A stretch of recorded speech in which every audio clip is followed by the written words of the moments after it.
तो ये देखिए अपना घर का हालत। तो बेड तो मेरा यही है, इसको भी क्लीन करना है। और तो इधर का ज़्यादा कुछ नहीं है, बेड ही हालत है।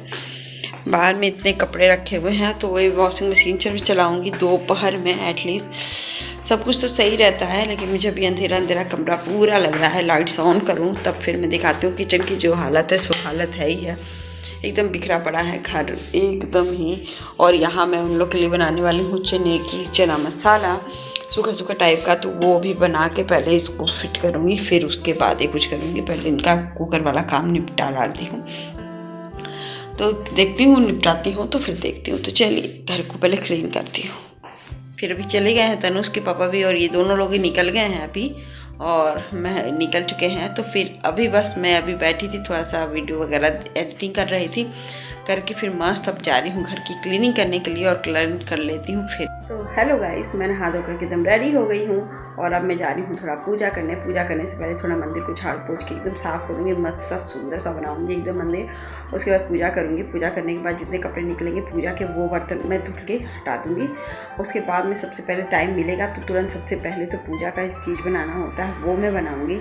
टाइम मिल गया तो मैं ज़रूर से बना लूँगी उसको पहले, फिर खाना बनाना शुरू करूँगी। क्योंकि गैस चूल्हा वगैरह सब मैंने साफ़ करके एकदम रखा है, तो हो सके तो मैं पूजा का सामान पहले बना लूँ फिर उसके बाद। तो चलिए, अगर पूजा का सामान पहले बनाऊँगी तो ज़रूर से दिखाऊँगी।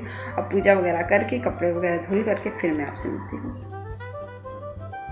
और मैं कैसी लग रही हूँ, क्योंकि मैं नहाने से पहले क्या वही लोग जैसे देख रहे थे आप, और अभी देखिए मेरे भी कितना अंतर हो गया। मुझे खुद लगता है कि हाँ मैं क्लीन हो गई हूँ, नहा धो करके घर भी क्लीन कर लिया, सुंदर कर लिया। तो चलिए लाइक मेरे पूजा का मतलब एक ऐसे है, और अभी इसको क्लीन करके फिर मैं आपको पूजा वगैरह करके फिर दिखाती हूँ कि ये कैसा लगेगा। मेरी मंदिर बन गया है एकदम साफ़ सुथरा, और दीपक भी जलता है ना। और मतलब चेंज भी कर दीजिए बस, क्योंकि मैंने तो रेड वाला नीचे बस उनकी ओढ़नी थोड़ी चेंज कर दी है, और पूरा मतलब पोछ दिया है। तो घर मतलब रोशनी दीपक जला दीजिए ना तो भी बहुत ही सुंदर मंदिर लगता है। तो चलिए मैं चलती हूँ, अभी टाइम है मेरे पास, तो ये इस चीज़ की थोड़ी सी काम निपटा लेती हूँ, क्योंकि किचन है मेरा एकदम टोटली साफ़। थोड़ा बहुत चीज़ें हैं तो उसको हटा दूँगी एक बार, तो बस ये जरा। तो चलिए जल्दी से बना लेती हूँ। और अभी मैं आ गई हूँ किचन में, क्योंकि सब काम निपटा ली थी। तो मैंने सोचा है ना कि अभी सुबह सुबह का जैसे व्रत के टाइम में होता है, तो सुबह सुबह इस समय 12 बज रहे, 11:30 बज रहा था। तो मैंने कहा कि खाना तो एक घंटे के टाइम बाद भी बन सकता है, और 1 घंटे के लिए। तो यहाँ मैं तिल मैं तो 125 ग्राम ही लेती हूँ, क्योंकि मेरे यहाँ तिल के लड्डू मुझे पसंद है, मेरे हस्बैंड को भी, लेकिन हम लोग थोड़ा थोड़ा खाते हैं, क्योंकि ये कहते हैं गर्म तासीर होती है। तो इस तरह ना चाय छन्नी से करी ना तो यहाँ का एकदम देखिए पर ये जैसे परियाना कहते हैं, मेरी मम्मी वहाँ परियाना बोलती है, तो मैं वैसे ही करती हूँ। जैसे ऊपर पानी डालते जाइए और जो ऊपर के हैं वो चाय छन्नी से निकालते जाइए, और जो कंकड़ होता है, ये सब जो भारी चीज़ आइटम होता है वो नीचे ही बैठी रहती है, और आपके एकदम तिल एकदम साफ़ हो जाएंगे। आपको बिनने वगैरह की किसी भी चीज़ की ज़रूरत नहीं पड़ेगी। तो अच्छे से मतलब कि ऊपर का ही सब करिए। तो 2 बार मैंने किया, 3 बार मैंने किया। तो एक बार में उतनी निकली, और दूसरे बार में एक जरा सी निकली, मतलब 1-2 कड़ी थी। तो फिर मैंने तीसरी बार भी कर लिया, क्योंकि जब खाइए ना तो तड़ ना करे, इसकी टेंशन हो जाती है, क्योंकि बाद में तो कुछ हो नहीं सकता। फिर मैं इसमें एक मैजिक डालती हूँ, मूंगफली तो मैं श्योर डालती हूँ। इसलिए मैं डालती हूँ श्योर कि मुझे मूंगफली बहुत पसंद है, मुझे मूंगफली की चिक्की भी बहुत पसंद है। तो इसलिए मैं उसमें जैसे 125 ग्राम वो था तो 100 ग्राम ये मैंने डाल दी, हाफ मतलब उतनी क्वांटिटी में मैं तिल भी डाल देती हूँ, मुझे अच्छा। और ये देखिए मैं भीगा तिल को ही भून देती हूँ। जैसे वहाँ पे ना एक बार क्या हुआ था मम्मी के साथ, वहाँ कोहरा बहुत ज़्यादा था, धूप में निकली ही नहीं 5-6 दिनों से, तो तिल नहीं होते। यहाँ देखिए मैं अलग से एक रख ली हूँ कि मेरे यहाँ कच्चे के तिल का ही मतलब बनता है, कच्चे तिल का भी मेन प्रसाद उसी से बनता है। तो मैंने उतना रख दिया, बाकी ये तिल वाला बनता है, तिल के लड्डू। तो मैं आज ही के दिन बनाती हूँ, मुझे अच्छा लगता है, तो मैं आज ही के दिन मम्मी की जैसे आज भी बना लेती हूँ, और उस दिन नहीं बनाती हूँ, खिचड़ी के दिन। और यहाँ देखिए तिल ना अपना भूनते भूनते इसका पानी भी सूख जाएगा, और भूनने भी ईजी होता है, मतलब कि ठंड में भी। इसमें अब तड़कने की आवाज़ आने लगी है थोड़ी देर में, तो जब तड़कती है तब तक ये होता है। तो मैं गीले में ही कर लीजिए, इसको बहुत ईजी होता है गीले में करना भी। और जैसे उधर मार्च का चौथ वगैरह रहता है ना, तो दिक्कत होती थी, तो मैं ऐसे ही करने लगी। तो देखिए अब तड़कने के बाद वाला प्रोसेस मैं आपको दिखाती हूँ कैसे होता है। कभी कभी बहुत अजीब सा लगता है ना, ठंडा लगता है, मन तो कर रहा था खाने का, लेकिन अभी मुझे प्यास अब लगने लगी है थोड़ा। नहीं कहती तो रात के 10 बजे से पहले पानी नहीं पीना है। अब मेरे हस्बैंड सुनेंगे तो बहुत गुस्सा करेंगे मेरे ऊपर। तो चलिए जल्दी से तिल का लड्डू बना लेती हूँ। आप इसमें से आवाज़ सुन रहे होंगे, आएगी धीरे धीरे यार, आवाज़ आ रही होगी तड़ तड़ तड़ तड़ तड़ की। तो ये देखिए उठ भी रहा है, आपको दिख रहा हो कैमरे में नहीं, ये उठ भी रहा है। तो ये एटलीस्ट हो चुका है, एकदम फूल गया है। मतलब कि अब मुझे लगता है समझ में आता है कि तिल के लड्डू कैसे बनते हैं। तो ये एकदम फूल के वो हो गया है। तो ये भुन गई है, इसे थोड़ी देर ठंडा होने देंगे, इसी में निकाल रखती हूँ। और इधर देखिए मूंगफली भी हो गई है। तो दोनों को अब ठंडा करने की प्रोसेस में आ गई हूँ। तो सबसे पहले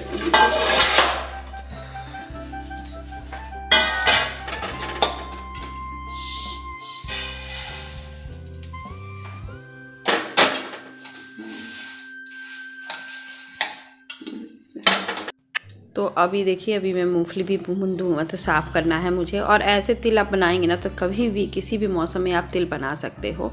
मेरे यहाँ रविवार और मंगलवार को तिल नहीं भुना जाता है, इसलिए आज तो सोमवार था तो मुझे कोई दिक्कत नहीं था। और जैसे मम्मी बनाती थी तो वो मम्मी ने देखा तो मम्मी ने कहा बहुत ईजी है, मतलब कि बहुत दिक्कत है इसमें। देखिए इतना सा ही, मतलब कि 5 चम्मच ही मैंने टोटल मिला के डाला होगा पानी।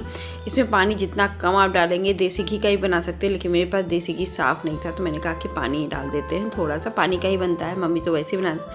फिर पूरा जितना, मतलब कि इसका 200 ग्राम मैंने, ये 250 ग्राम था तो थोड़ा बहुत मैंने निकाला था, तो 200 ग्राम या गुड़ था तो मैंने 200 की गुड़ डाल दिया है, क्योंकि मुझे मीठा, हल्का मीठा मुझे पसंद। इधर मूंगफली को छील करके एकदम मूंगफली का ये है, और ये 5-10 मिनट पे पक जाता है। पकने का सबसे अच्छा तरीका है चाशनी को डालिए और वहीं पे वो बैठ जाए, चिपक जाए, और तुरंत ही चिपके बाद में थोड़ा सा भी ज़्यादा कर देंगे ना तो वो हार्ड बन जाएगा। जैसे अभी गिरा, चिपक गया और देखिए हो गया, मतलब चिपक जाए तुरंत ही तो आप रख दो। तो लास्ट में ऐसा नहीं करो कि उसको करते रहो, तो ये वही तरीका है बस। और तुरंत ही आप इसमें सब कुछ डाल दीजिए, मतलब कि बहुत ईजी बनता है। मैं पहले तो नहीं समझी, लेकिन पानी का अंदाज़ मेरी भाभी ने बताया, मेरी हवा भाभी हैं वो बताई कि ज़रा सा ही पानी डालिए और थोड़ा सा गुड़ पका लीजिए, फिर उसी गुड़ गीला हो जाएगा ना, पिघल जाएगा तो उससे सब गुड़ धीरे धीरे उसी में हो जाएगा। फिर देखिए मेरा तो लड्डू एकदम, तिल के लड्डू एकदम अच्छे से बाइंड हो गए हैं। अब इसमें गर्मा गर्म ही लड्डू बना लीजिए बस, और तिल के लड्डू हो गए तैयार। आधे के पौन घंटा में मेरा बन गया। और देखिए पानी लगा लीजिए, क्योंकि गर्मा गर्म इसको लड्डू का शेप देना होगा, क्योंकि ठंडक में ये भर जाएगा, मतलब कि खुल जाएगा और लड्डू नहीं बनेगा। तो इसको गर्मा गर्म 2 लोग रहते हैं तो ज़्यादा अच्छा होता है। मैं तो इसीलिए इतना बनाती हूँ कि ठंडा हो जाता है। ठंड के दिनों में ठंडा भी बहुत तेज़ होता है, गर्मी के दिनों में तो गर्म रहेगा, लेकिन ठंड के दिनों में वही ठंडा होता है, तो उसको जल्दी जल्दी करना पड़ता है। और यहाँ देखिए मैंने सब तिल के लड्डू बना लिए। इतने तिल के लड्डू मेरे घर में सफिशिएंट है, कम से कम 10 दिन चल जाते हैं, क्योंकि मेरे हस्बैंड को भी उतना नहीं पसंद तो है, लेकिन उनको सबसे बड़ी बात क्या हो जाती है ना, उनको मेहता जी से, उन्हें वो चीज़ अपना कि वो करना है, मतलब कि मैं दूंगी तभी वो खाएंगे। तो यहाँ देखिए पानी मैंने कढ़ाई बिठा दिया, कढ़ाई भी साफ़ कर लूँगी कि जितना काम हो सके मैं अभी कर लूँगी। और अब मैं बना रही हूँ झटपट वाला चना, कि फटाफट से कुकर बैठा दूँ और चना बना दूँ।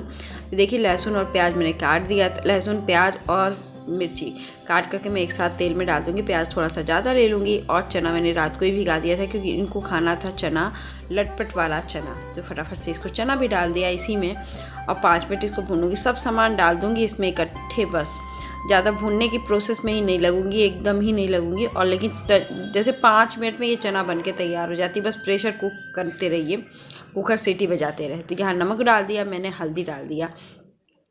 अब और अच्छे से 2 टमाटर डाल दूँगी, अच्छे से टमाटर प्याज डाली, ग्रेवी उसी की बनेगी, क्योंकि मसाले भी बहुत कम पड़ेंगे। और ये डाल के ना 5 मिनट इसको मैं ढक दे रही हूँ, थोड़ा सा पानी वानी छोड़ दे थोड़ा सा ना। फिर जब तो मैं किचन के और बर्तन वगैरह धुल रही थी, उसके बाद धुलने के बाद मैंने यहीं पे कैमरा सेट करके रखा था। मैं उधर बर्तन धुल रही थी और इधर ही कैमरा सेट था। तो देखिए यहाँ पे हो गया। और इसमें मैजिक मसाला मैं डाल दूँगी, या तो आपको राजमा मसाला पसंद हो, चना मसाला पसंद हो, या छोले मसाला, कोई भी अपने हिसाब से एक आप मसाला डाल दीजिए। तो मैं यहाँ पर मेरे पास छोले मसाले ही बच गए थे तो मैंने छोले मसाले डाले और हरा धनिया डाला। 5 मिनट अब भूनूंगी, तेज़ आंच पे 2 मिनट भून दूँगी, 5 मिनट भी नहीं, 2 या 3 मिनट भूनूंगी। और फटाफट से पानी डालूंगी और इसमें 10-12 सीटी आराम तक डालिए, मतलब कि डाल दीजिए बढ़िया से। तो और उसके बाद वो एकदम ठीक सी ग्रेवी जैसी हो जाएगी। देखिए हो गई ना एकदम। फिर इसको अच्छे से एक बार गोल गोल घुमा दीजिए, जिसमें जो प्याज टमाटर होगा। और देखिए चना लटपट बना ना, लटपट वाला चना जिसमें ग्रेवी भी बहुत अच्छे से हो। तो मेरे हस्बैंड को तो देखते हैं आज पसंद आता भी है कि नहीं। और मैंने पराठा इन दोनों के लिए सुबह और शाम दोनों के लिए बना लिया है, क्योंकि मैं शाम को मैं जानती हूँ कि मेरी हालत ख़राब हो जाती है, तो मैं शाम को यहाँ देखिए मेरे पराठा के साथ मेरे हस्बैंड को ले जा रही हूँ और पूछती हूँ उनसे ये इसका फीडबैक, नहीं तो बताएंगे ना कि क्या वैसा बना है। तो क्या आप सुबह सुबह कहे थे ना, आप अपना चेक करके बताओगे, क्योंकि इन्होंने सुबह सुबह कहा था श्वेता लटपट टाइप का चना बनाना है ना, ग्रेवी वाला भी ना रहे लेकिन उसमें मसाला भी रहे। मैंने यही सोचा बनाने का।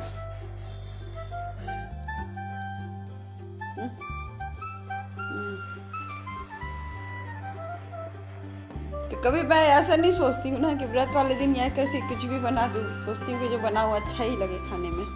तो आज मैंने ना पराठे वगैरह सब बना के आज ही रख दिया शाम को, बस तवे पे दे करके रीहीट करके रात को खा लेना। अभी कुकर में ही रखी रहूँगी क्योंकि सब्ज़ी गर्म बार बार होती है ना ठंडक में, तो कुकर में ही सब्ज़ी रखूँगी। तो चलिए ज़रा आप खाइए तो मैं अभी इनको हाँ देखिए मैंने पूरा वॉशिंग मशीन तो चला रखा है, क्योंकि वॉशिंग मशीन चलाना ज़रूरी था, तो ये चल रहा है। और किचन का तो हालत मैं देख रही हूँ, तो अभी लाइट्स ऑफ करके मैं जाती हूँ थोड़ा सा, क्योंकि जितना काम हो सके मैं अभी कर लूँगी। नहीं तो मैं तो यही सोच रही थी ना कि मैं जितना काम हो सके अभी कर लूँगी, फिर शाम को पढ़ाऊँगी और 7:15 बजे मैं जा करके पूजा की तैयारी करूँगी। अब पूजा करूँगी, क्योंकि जल्दी पूजा करने का कोई मतलब नहीं रहता है, बैठे रहो वहीं पे, नहीं होता है। और चाँद पता ना कब निकलेंगे, पता नहीं। तो ये कपड़े हुए हैं, मैंने ड्रायर कर दिया, इतने कपड़े धुले थे तो मैंने पहले ड्रायर कर दिया है। और ज़रा सा अब कपड़ा इसको फैला देती हूँ, तब तक वो होगा, तब तक ये तो हो ही जाना है। तो भी देखिए वो तो उसको टाइम लगेगा, कम से कम 3-4 बजे तक होगा ही आराम से।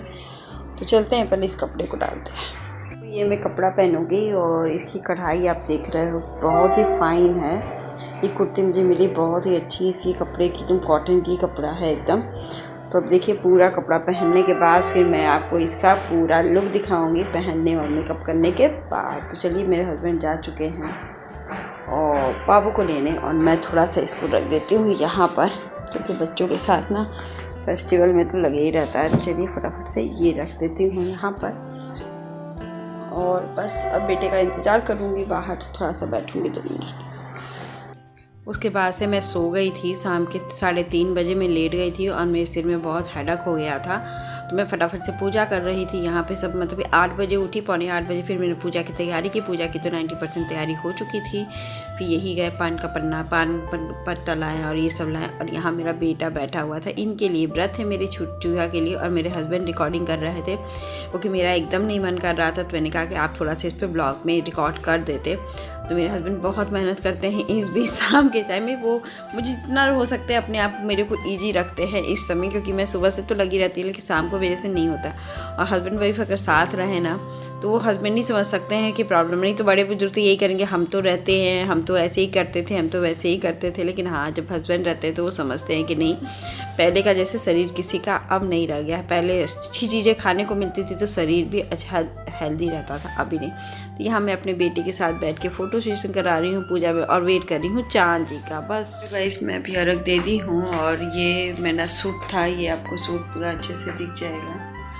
ये सूट था मैंने लिया था, तो अभी बस तो थोड़ा सा मैं आगे से भी दिखा देती हूँ। और मैं जा रही हूँ थोड़ा सा कपड़े पे चेंज करके बैठूँगी थोड़ी देर तक। बहुत थकान, जैसे सिर बहुत भर रहा है, मतलब दर्द इतना ज़्यादा कर रहा था ना कि समझ में नहीं आ रहा था कि क्या करूँ। क्योंकि जैसे तैसे अभी 9:45 हो रहा है और चाँद जी निकले हैं। पहले वहाँ के तो बहुत पहले ही निकल गए थे, हमारे यहाँ के नहीं निकले थे। तो फिर थोड़े सा मैं बाहर लुक दिखाती हूँ, फिर मैं रखती हूँ, और कल सुबह मॉर्निंग में दिखाऊँगी क्या होगा। यहाँ मैं अपने हस्बैंड से कह रही थी कि मेरा कैमरा पकड़िए, मेरा फुल एक लुक ले लीजिए, मैं अपने ऑडियो दिखा दूँ सब ब्लॉग में सब्सक्राइबर को कि मेरा सूट कैसा था। बहुत सुंदर सूट लग रहा था, लेकिन बस ये है नीचे तक का इन्होंने नहीं दिखा, और मेरा मूड एकदम नहीं ठीक था। मतलब कि तबीयत चेहरे से भी आपको देख के लगा, मैंने मेकअप भी बहुत कुछ नहीं किया था, बस कान में बदल लिया था वैसे ही हाल फिलहाल। लेकिन बहुत ही सुंदर सूट था मेरा। आई होप आज का ब्लॉग भी आपको अच्छा लगा। अच्छा तो लाइक शेयर सब्सक्राइब।